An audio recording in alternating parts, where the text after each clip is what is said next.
DNC 키친 구독자 여러분 반갑습니다. DNC 키친의 박 원장입니다. 자, 오늘 제가 준비한 영상은 항암 치료를 받고 있는 아이들 항암 치료 후 집에서의 일주일 관리를 어떻게 해야 되는지에 대한 보호자 교육 영상입니다.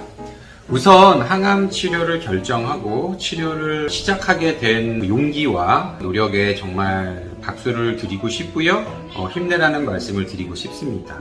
항암 치료는 기존에도 말씀드렸다시피 주사 항암 치료가 있고 표적 항암 치료가 있는데, 우선 제가 오늘 말씀드리고 싶은 내용은 주사 항암 치료와 관련된 내용입니다. 우선 우리 아이가 항암 치료를 받기 시작했다라고 하면 우리 친구가 지금 받고 있는 항암제가 뭔지를 알아야 돼요. 일반적으로 이제 항암 치료 후에 조심을 해야 되는 그런 부분들이 있다면, 첫 번째로 식욕부진이 있을 수 있습니다. 밥을 안 먹거나 구토를 하거나 설사를 하거나 이런 증상들이 보이는데, 일반적으로는 주사 맞고 한 2, 3일 정도면은 대부분 좋아지게 됩니다. 백혈구 수치가 떨어지는 부분에 대해서는 집에서 알 수 있는 방법은 없기 때문에 일주일에 한 번씩 병원에 와서 백혈구 수치를 체크하게 되는데, 만약에 백혈구 수치가 떨어지면서 면역력이 약해져서 그것 때문에 2차 감염이 일어나게 되면은 아이가 열도 나고 기운이 없어지고 이러는 걸 보일 수 있습니다. 그런 게 보이시면 반드시 병원을 오셔야 됩니다. 항암 치료를 하는 중에는 단백질을 충분히 공급을 해주는 것이 되게 중요합니다.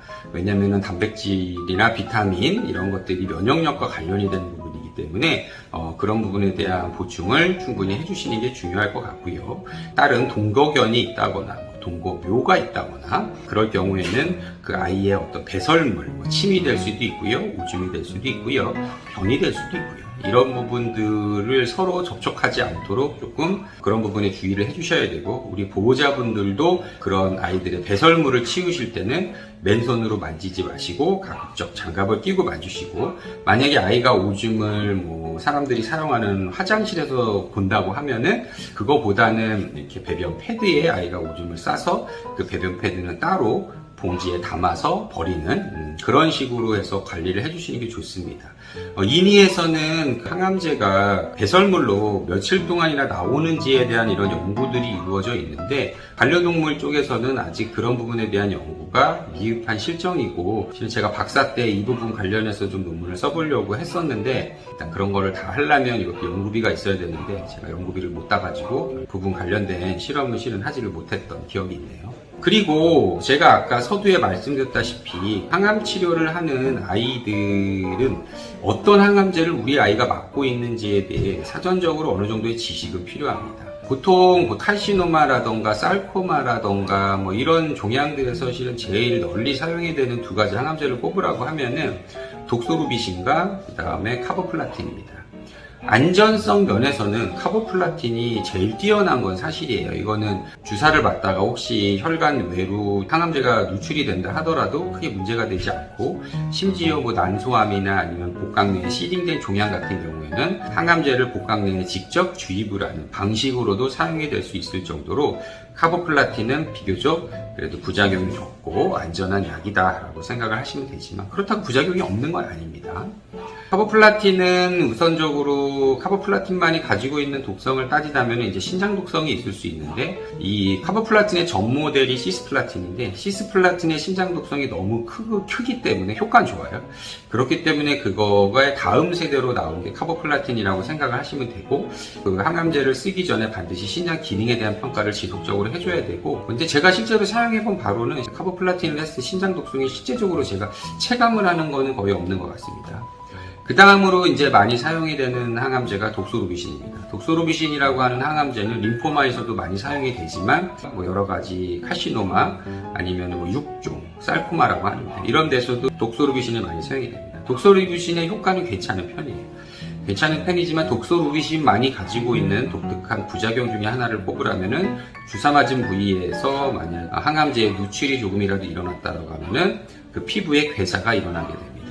그래서 보통 독소루비신 만약에 항암을 하고 갔다라고 한다면은 그 주사 맞은 부위를 2, 3일 동안 유심히 살펴보셔야 돼요. 그쪽 부분이 너무 빨갛게 올라오면서 문제가 되는 것 같다 아닌가를 또 2, 3mm면 알 수 있거든요. 그런 부분들 눈여겨보시고, 아무리 조심을 해서 주사를 한다 해도 뭐 수액을 주다가도 혈관이 터지는 경우들이 있기 때문에 아이들의 혈관이 약하면은 그런 항암제가 들어가다가도 미세하게 터져가지고 그런 문제가 생기는 경우들이 있을 수 있다. 또 하나는 아이들이 주사를 맞는 동안 다른 주사들은 샷으로 들어가지만 독소루비신이나 뭐 카보플라틴이나 뭐 일반적인 항암제들은 보통 20분 정도 천천히 주사가 들어가게 되는데, 조심하라고 해서 아이들이 조심하지 않죠. 주사 맞는 동안 아이들이 이제 움직이거나 저항을 하거나 그러다 보면은 이제 그런 문제들이 생길 수 있다. 그래서 그걸 집에서 그런 문제가 있는지 없는지를 가장 보는 제일 좋은 방법은 주사 맞은 부분이 빨갛게 올라오는지 안 올라오는지를 좀 살펴보셔야 된다라는 말씀을 드리고 싶습니다. 그 다음에 또 이제 많이 사용되는 항암제 중에 하나가 사이클로포스파마이드라고 하는 항암제가 있습니다.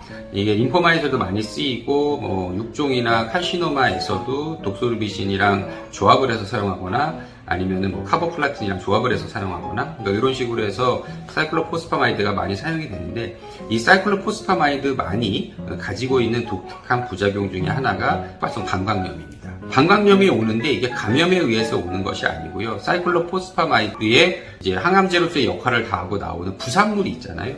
그 부산물이 방광벽을 자극을 해가지고 출혈성 방광염을 유발하는데 그 정도가 생각보다 아주 심합니다.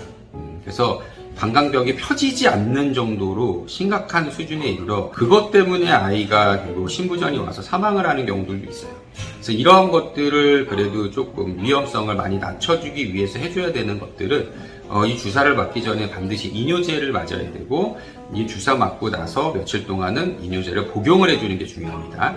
그리고 만약에 아이가 산책 배뇨를 한다 그러면 오줌을 참을 거 아니에요. 오줌을 참지 않게 해주는 게 중요해요. 오줌을 자주 싸러 가가지고 이런 부산물이 방광에 저류가 되지 않고 빨리빨리 오줌으로 나올 수 있도록 그렇게 해주는 노력이 사이클로포스파마이드라고 하는 약을 쓸 때는 주의를 해서 보셔야 됩니다. 그 다음에 뭐 빈크리스틴이나 빈블라스틴이나 이러한 암들도 뭐 림포마에서도 많이 쓰이고, 마스트셀 튜머에서도 이제 빈카 알카로이드 계열의 항암제들이 쓰이는데, 이거 같은 경우도 일반적인 부작용 이외에 있다고 하면은 이것도 항암제가 혈관 외로 누출이 됐을 때 피부가 괴사되는 그런 부분들이 있다. 만약에 이런 피부 괴사가 있는 것이 확인이 되면은 병원 내에서는 문제가 있으면은 빨리빨리 그 흡수를 시키는 거예요. 독소루비신은 흡수를 안 되게 하는 거고, 빈크리스틴은 빨리 흡수를 시키는 이러한 차이점이 좀 있지만, 얘도 피부 괴사가 일어날 수 있기 때문에 피부 잘 되고 있는지 이런 것들을 확인해 주시는 것이 필요하다라는 말씀을 드리고요. 그 다음에 경구 항암제로 또 많이 사용되는 것이 CCNU라고 하는 로무스틴이라고 하는 항암제가 있습니다.